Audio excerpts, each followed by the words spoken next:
1 start. Shloka 1.1 Dhritarashtra उवाच धर्मक्षेत्रे कुरुक्षेत्रे समवेतायुत्सव मामका पांडवाश्चैव Kim कुर्वत Sanjay. Dhritarashtra म्हणाला, हे संजया, कुरुक्षेत्र या पवित्र धर्मक्षेत्रावर एकत्रित आलेल्या युद्धाची इच्छा करणाऱ्या माझ्या आणि पांडूच्या पुत्रांनी काय केले. श्लोक 2.7 कार्पण्य दोषोपहार स्वभावा पृच्छामि त्वां धर्म सम्मूढ चेता यच्छ्रेयस्यात् निश्चितं ब्रूहि तन्मे शिष्यस्तेऽहं चादिमां त्वां प्रपन्नम्. माझ्या कर्तव्यामुळे मी माझ्या कर्तव्याबद्दल गौरव केला आहे आणि माझी मनशांती नष्ट झाली आहे. अशा स्थितीत माझ्यासाठी सर्वात श्रेष्ठ काय आहे याबद्दल मी तुम्हाला विचारले आहे.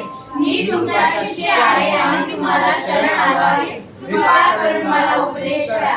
श्लोक 1.12 न त्वेवाहं जातुनासं न त्वं नेमे जनाधिपा न चैव न भविष्यामः सर्वे वयम् अतः परम्.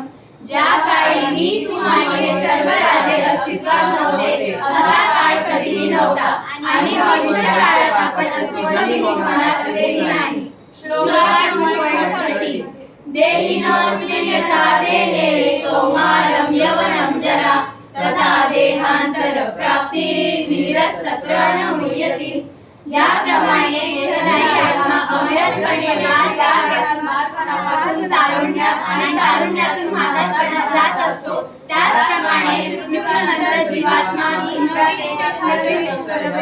अशा स्थित्यंतरांमुळे ती मनुष्य गोंधळून जात नाही.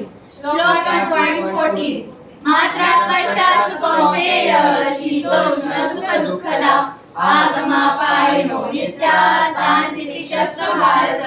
हे कौन्तेय, तात्पुरती उत्पन्न होणारी आणि कालांतराने विनाश पावणारी जी सुखदुःखे आहेत ती उन्हाळा व हिवाळा यांच्या येण्या जाण्याप्रमाणे आहेत. हे भरतवंशजा, ही सुखदुःखे इंद्रियांना होणाऱ्या जाणीवेपासून निर्माण होतात आणि मनुष्याने ती शुद्ध न होता सहन करण्यास शिकले पाहिजे.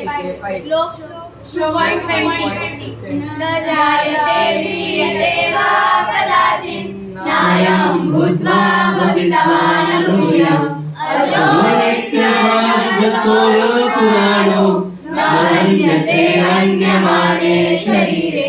कोणत्याही काळी आत्म्यासाठी जन्मही नाही आणि मृत्यूही नाही.